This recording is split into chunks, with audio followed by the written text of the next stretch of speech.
Allez hop au galop, 3I Atlas. Ça s'en vient intéressant. Ben oui. On a des petites nouvelles intéressantes. Ça commence à sortir. Des drôles de choses. Et ça a sorti aussi au Congrès. Il y a quelque chose qui est sorti au Congrès un peu de bizarre. Parce qu'au Congrès, vous savez qu'il y a une commission d'enquête actuellement sur les ovnis. Puis là, on commence à avoir des plus belles images ou autres. Il y en a qui ont voulu essayer de cacher ça. Les autruches ne sont pas mortes encore en passant. Ça va monter encore, il y a des débats. Mais là, vous allez entendre parler, demain, je vais en parler plus, là, on va refaire un topo là-dessus. La grippe aviaire qui serait en augmentation au Québec. Ben oui, toi, chose. Mais restons dans les étoiles. Alors, voilà, 3i Atlas, c'est regarder la forme. C'est la forme qu'on va trouver intéressante. Et vous voyez, télescope chinois. Eux autres, ils ont libéré les images. Et ce segment-ci, puis je vais vous montrer une autre affaire après. C'est un peu ce qui est important. Vous savez, je répète, l'orbite, toujours ce qui dérangeait bizarre, une trajectoire totalement inattendue, exceptionnelle, digne de prendre 3 fois des billets de l'Automax et de gagner les 3 fois. Carrément. Carrément. Alors, voyons voir ce petit bout-là.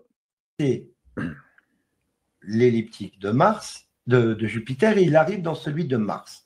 Et on sait que celui de Mars et de la Terre est vraiment très proche. Donc là, il est à peu près ici.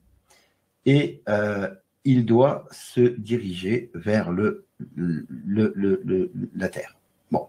Il doit se diriger vers la Terre, mais non, pas du tout. On n'a qu'à regarder l'écran. Bon, rien à ajouter. Continuons.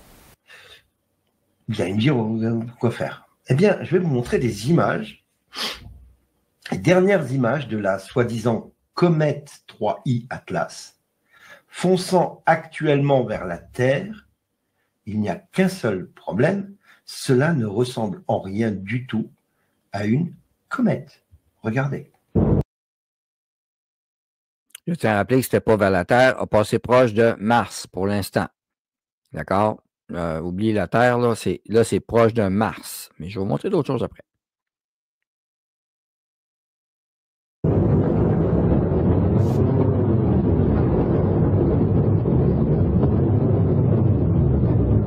Alors, vous allez me dire, oui, mais ça peut être fake. Ces images viennent du Japon. Les Japonais ont divulgué des images en gros plan de 3i Atlas. Je vais vous montrer en gros plan les images du Japon 3i Atlas, qui c'est soi-disant. Alors, je vais vous montrer ce que le Japon, le 20 octobre, donc c'est hier, les Japonais ont relâché l'image. Et là, tout de suite, ce que j'ai vu sur les réseaux, un reportage sur la NASA, puis un autre. Non, finalement, on a trouvé le mystère de tout, puis c'est une comète, 66 km. Ben, je vais vérifier la vitesse, parce que la dernière fois, c'était 66 km/s. Techniquement, il est supposé accélérer encore. Mais s'il ralentit, c'est d'autres choses. Il est l'autre bord du Soleil actuellement. Alors, voici l'image que le Japon a sortie. Regardez la forme. Ce n'est pas une comète, ce n'est pas un morceau de caillou standard. Alors, oubliez ça. C'est une forme allongée, carrément, de type synthétique artificiel. Ouais, ben on parle de gaz peut-être propulsé à haute vitesse. Donc, actuellement, il est de l'autre côté du Soleil maintenant. Il est immense, tout à fait immense. Beaucoup d'énergie actuellement en dégagement toujours. On a 4 comètes principales et 9-10 au total. Alors, ça roule pas mal. Je ne sais pas si j'ai les derniers chiffres. Voilà ici les dernières stats de vitesse. Je vais regarder en attendant. Ouais. Bon. Je l'ai toujours dit, si ça change de trajectoire. Alors, la vitesse n'est pas à 60 km/s. Elle a augmenté, ce qui est un peu attendu, mais le vaisseau, ça c'est clair. Là. Ça, donc, le Japon a relâché l'image. C'est pas mal plus gros que ce que des gens pensent comme style. Hein? Donc, non, ce n'est pas une simple comète. Alors, vient du système. NASA Whistleblower. Alors, un lanceur d'alerte de la NASA a confirmé, lui-ci, que c'est bel et bien ce qu'on voit. Alors, confirmé. Alors, Whistleblower, un lanceur d'alerte. Bon. Alors, qui a confirmé aussi. Donc là, c'est le Japon qui sort la nouvelle parce que, rappelez-vous, depuis 2 semaines, on est supposé avoir des images, mais ça a été barré de tous les télescopes sur la Terre. On n'a pas été capable de le voir.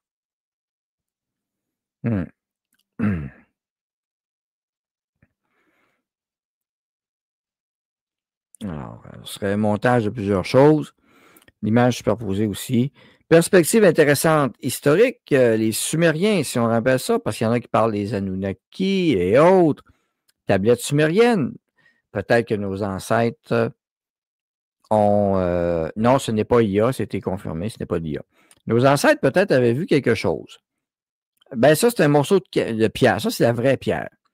Pour avoir des maîtres à musée plus jeunes, avoir taillé de la pierre pour le fun, essayer de faire des graphiques ou des dessins sur la pierre, c'est très chiant et très dur.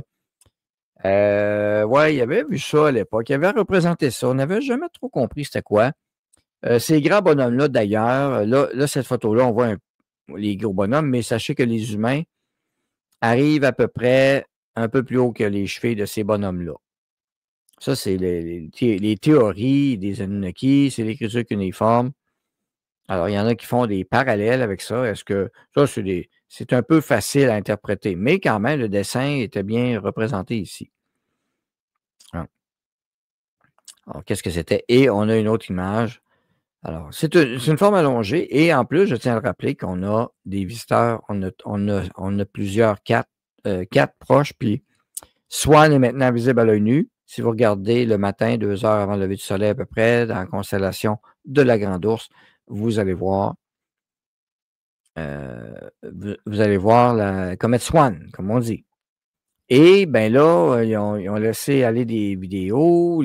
Comme je dis, au congrès présentement, il y a une commission d'enquête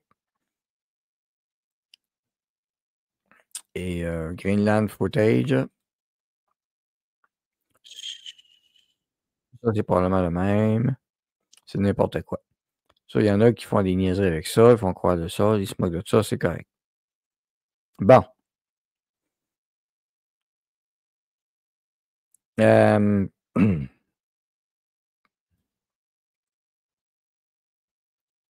vais le voir celle-là. Non plus. OK. Bon, bref. Il y a quelque chose qui est anormal. Comme je dis, il y en a 9 dans le coin. Et on a des détails. Les vitesses maintenant. Si je regarde actuellement, qu'est-ce que ça a l'air? Alors, c'est pas celui-là que je voulais, excusez-moi. Donc, 3i Atlas, ça bouge un peu. Puis je vais vous montrer d'autres choses ensuite. Puis on a la comète Swan, on a la comète Lemon. Là, Lemon serait visible à l'œil nu aussi. Et comme je dis, les chances que 4 comètes passent dans notre coin, là, ça commence à être drôlement exceptionnel. Alors, la comète Lemon, la comète Swan, on est dans des grandes vitesses quand même. 79 000, non, ça c'est pas celle-là. Ça c'est Lemon. Ils sont plus lentes un peu. Swan aurait peut-être ralenti. 3i Atlas, donc il y en a qui vont dire que c'est un morceau de caillou. On continue à dire que c'est normal. 3i Atlas continue, vous voyez la position à gauche. Vous avez la Terre, vous avez Swan qui passe près de la Terre. Vous avez le Lemon qui est là, donc qui est visible aussi. Vous avez Atlas, donc, qui est l'autre bord du Soleil qu'on ne voit pas. C'est un peu le topo qu'on a de ces comètes-là actuellement. Alors, nouveau périhélion développement stellaire ont été relâchés.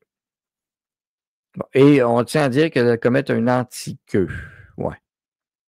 Ouais, ben oui, que ça va être derrière. Et si vous regardez, le beam est toujours dirigé vers le Soleil, vers la source. Alors, peut-être que la théorie de dire qu'il pompe de l'énergie du Soleil serait la plus juste actuellement.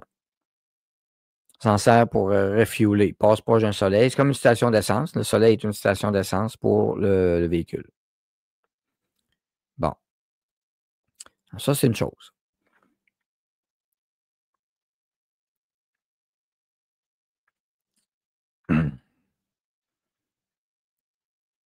Bon, ils envoient pas mal de choses. Ils s'en viennent faire le vrai ménage. Je ne sais pas. N'oublie pas, Daniel, ils envoient pas mal de choses dans l'espace, dont des choses que nous ne connaissons pas l'existence. Ouais. Ça, c'est sûr. Mais vu l'orbite et autres, non. Des succubes, ça serait intéressant parce que je pense que je vais me retaper le film Life Force. En français, c'était quoi, donc? Life Force. C'était avec l'actrice Mathilde Lemay, Patrick Stewart jouait dedans. C'était un film de science-fiction de 1984, je crois, ou 82. Film de science-fiction horreur. Parce qu'il parle de succubes, c'est que, en gros, c'est des vampires qui utilisent une comète pour voyager, mais c'est pas une comète. Le vaisseau est caché dans le queue de la comète. Et ils se servent du passage de la comète quand ils approchent de la Terre pour venir siphonner un petit peu d'énergie humaine. Puis quand ils ont fait le plein, ils retournent dans le vaisseau. Et c'est le premier film, c'était en anglais, c'est Life Force. En français, je ne me souviens pas, mais l'Angleterre, Londres en avait mangé une maudite. Ah oui, elle connaissait le classique L'Étoile du Mal. Merci, en français. Excellent film dans le genre horreur science-fiction. Et Londres en avait mangé toute une. Faut croire qu'on. Daniel, garde du whisky pour nos visiteurs. Ça sera un test, voir si c'est des vrais. Peut-être. Alors, l'Étoile du Mal. Et donc, ces espèces de succubes vampires-là, type féminin ou masculin, venaient siphonner l'énergie des humains. C'est demain qu'il est le plus proche de nous. Non, 3i, Atlas, c'est l'autre bord du Soleil. Alors, Swan est le plus proche pour l'instant. Va s'éloigner de nous ensuite. Mais la théorie, est-ce que ça se pourrait que des fois, et ça c'est mon hypothèse aussi depuis le début, c'est le vaisseau est proche, puis il passe proche d'une planète, puis il lâche des petits morceaux. Toujours est-il qu'en Australie, là, il y a 2 jours, ils ont trouvé quelque chose de bizarre. On sait qu'il y a des débris spatiaux. Ça peut être un débris et autres, mais voyons voir. Le premier contact officiel, c'est en Australie. Ça, c'est en Australie. Je vais mettre en plus gros. Et ils ont trouvé un drôle de morceau de caillou. Bien bizarre.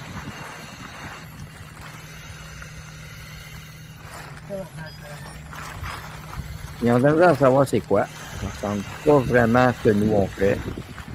Ça sent en carbone, celui-là. Vide. Alors, c'est peut-être nous qui avons fait ça ou pas, mais une structure de carbone. Il semblerait que c'est ça. Mais il n'y a plus rien trop dedans. Ça a atterri. Morceau. Et c'est vide. Drôle de morceau. Restant satellite, possible. Peut-être. Mais vous voyez, les précautions, hein, sont. C'est léger, c'est du carbone. C'est bien. D'habitude, le carbone, ça résiste quand même, hein, en chaleur. OK. Et ça, c'est d'autres témoignages. Ça, on en voit régulièrement en passant ces temps-ci. Il y a des débris spatiaux qui tombent. Ouais. Mais c'est tout des débris humains parce qu'on a vu autour de Las Vegas qu'il avait changé de trajectoire. Mettez une taxe là-dessus, puis vite. Oui. Moi, d'après moi, si on veut inviter une invasion, on a juste à dire si vous venez ici, on va vous taxer comme le niveau du Québec. là, je pense qu'ils vont virer de bord, ils vont dire qu'ils sont malades. On a juste à dire, si vous atterrissez, on va donner la gestion de vos secours et vos équipements par Legault, Trudeau et Carney et compagnie. Ouais. Bon. Puis on va taxer ça. Ils vont rencontrer les antifas, ils vont se sauver en disant qu'ils sont perdus solides ou ils vont faire des expériences avec eux autres, les antifas, avec des sondes anales peut-être. Ça serait le temps de tester plusieurs choses. L'échelle de Kardashev explique bien les niveaux d'évolution. Voilà, chat bien renseigné aussi, effectivement. Nous autres, on est au niveau 0.3 sur l'échelle. Cette échelle, c'est-tu 5 niveaux, Kardashev? C'est-tu 5 ou 4 niveaux? L'échelle de Kardashev, l'échelle d'évolution proposée par quelqu'un pour montrer quelles seraient les avancées technologiques, les niveaux d'avancée de civilisation qui auraient réussi à quitter leur monde, à se développer en dehors. Alors, on est rendu, c'est combien de niveaux, cette échelle? Carl Sagan avait déjà parlé. Michio Kaku aussi. Voilà l'échelle. C'est d'avoir le graphique là, de l'échelle. Type 3, je pense qu'il y a type 3 ou type 4. Ouais, nous autres, on est au 0.0, 0.5, 0.3. Ça dépend des fois. Ça dépend des pays. Il ne faut pas comparer les pays parce que si on compare ça par pays, il y a des pays qui vont être à 0.0001. D'autres vont être un peu plus avancés. Je vais essayer de vous trouver un article, là, définition, explication, technosciences.net, pour ceux qui ne connaissent pas ça. Donc, théorie d'évolution, c'est qu'à un moment donné, tu es rendu à un certain niveau assez haut, que c'est le soleil qui devient, tu es capable d'encapsuler l'énergie d'une étoile. Donc, c'est trois niveaux. J'avais entendu parler peut-être de 4, mais c'est 3 niveaux finalement.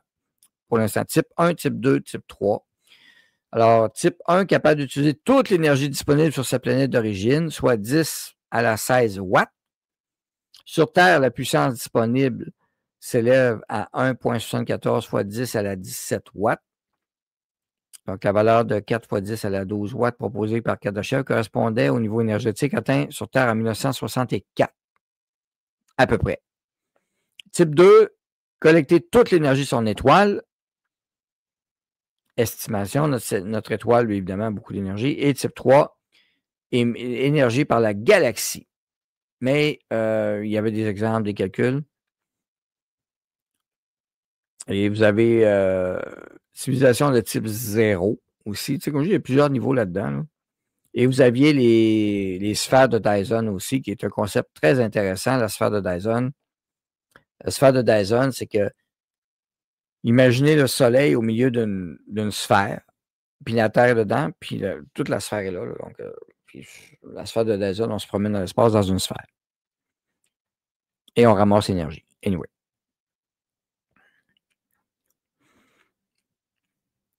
Attention. Dans Retour vers le futur 2, il est arrivé le 21 octobre 2025. Si vous voyez un gars un peu perdu, il vient du passé. Daniel Brisson en Terminator. Non. Non, c'est plus du genre John Connor. Ils ont vidé la fausse sceptique de la station spatiale, puis le moton est tombé en Australie. Peut-être. Ouais, peut-être qu'il attendait de passer au-dessus de l'Australie. C'est là, tiens, oui.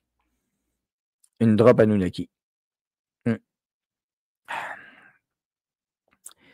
Bon, tout de suite, il y en a qui ont des fantasmes. J'aimerais bien rencontrer une belle extraterrestre. Hein? Ouais, c'est pas quel type. Bien. Des acheteurs spatials de ce couple à batterie Norvolt. Ouais, on va le dire, c'est le Québec, on va lui vendre des batteries Norvolt. C'est peut-être le vaisseau de Superman qui est arrivé, il n'y a plus rien dedans, peut-être qu'il s'est sauvé.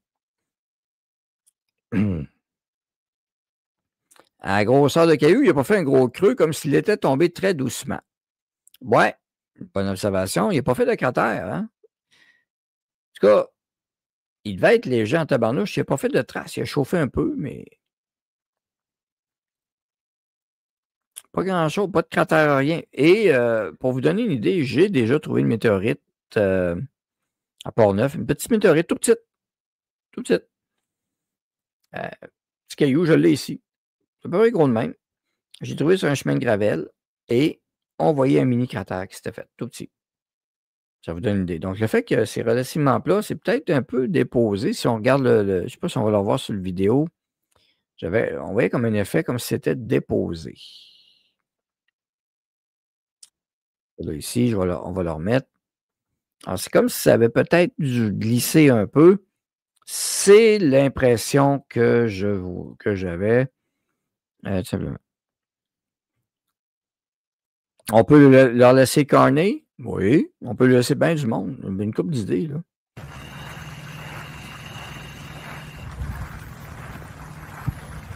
C'est comme ça. Il n'y a pas de cratère. Aucun cratère. Donc, si c'est un objet qui était tombé d'une station spatiale ordinaire, on le voit, il n'y a pas de... Il est tombé doucement. Pas fait de dégâts. Très léger, en tout cas.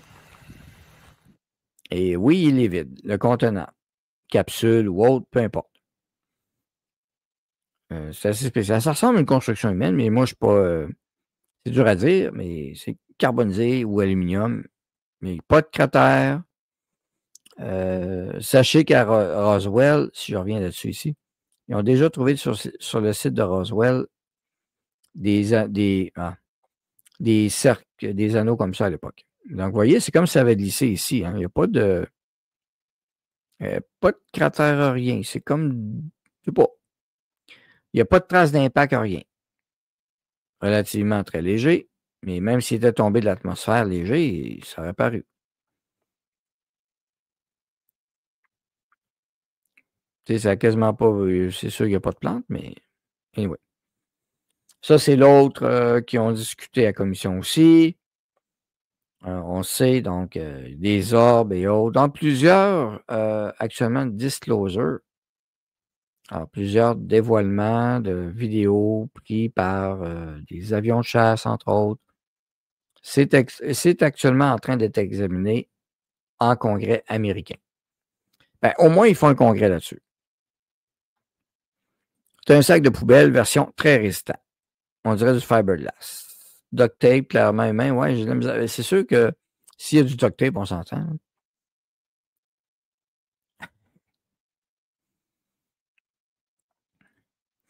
J'en ai entendu un siffler au-dessus de ma tête, puis quand j'ai levé les yeux, je l'ai vu se séparer, puis entendu fracas de cailloux. C'était un 5 août vers 20h30, peut-être une météorite, celle-là. Ça arrive. Alors, Carney, c'est juste un bobblehead pour mettre sur ton dash. C'est à peu près ça. On peut lui donner bien du monde. Effectivement, je leur donne Carney, Bill Gates et Ursula. Très bon choix. Très bon choix.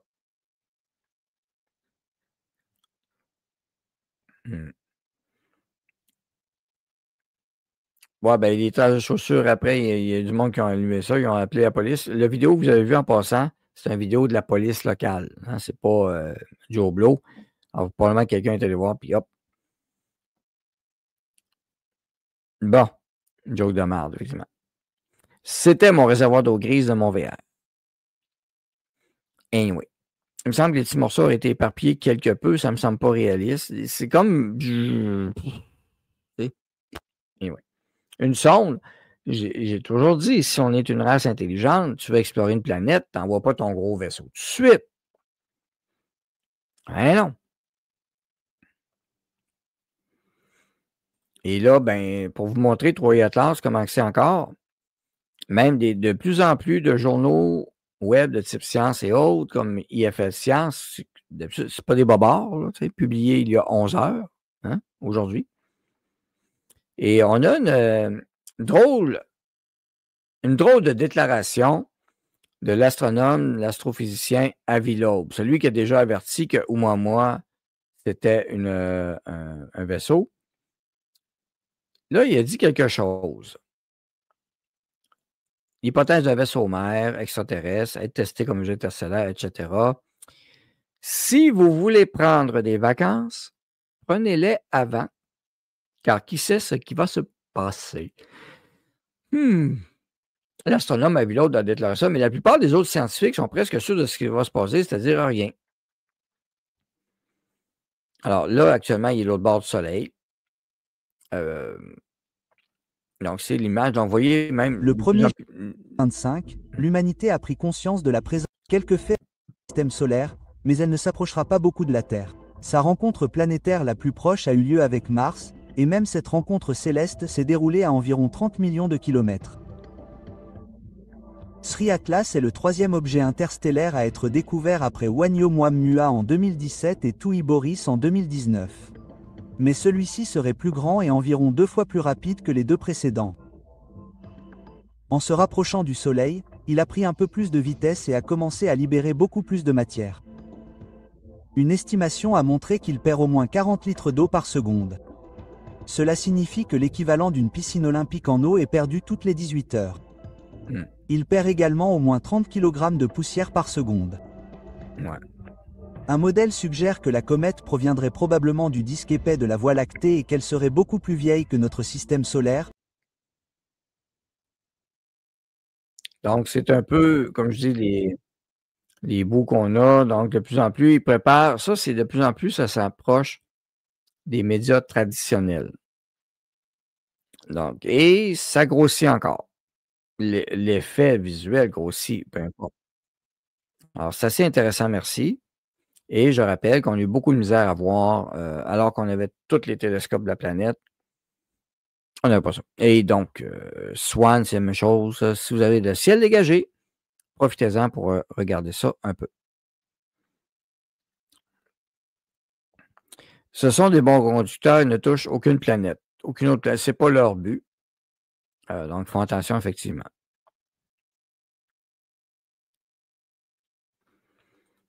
Il faut faire ouais, de l'eau.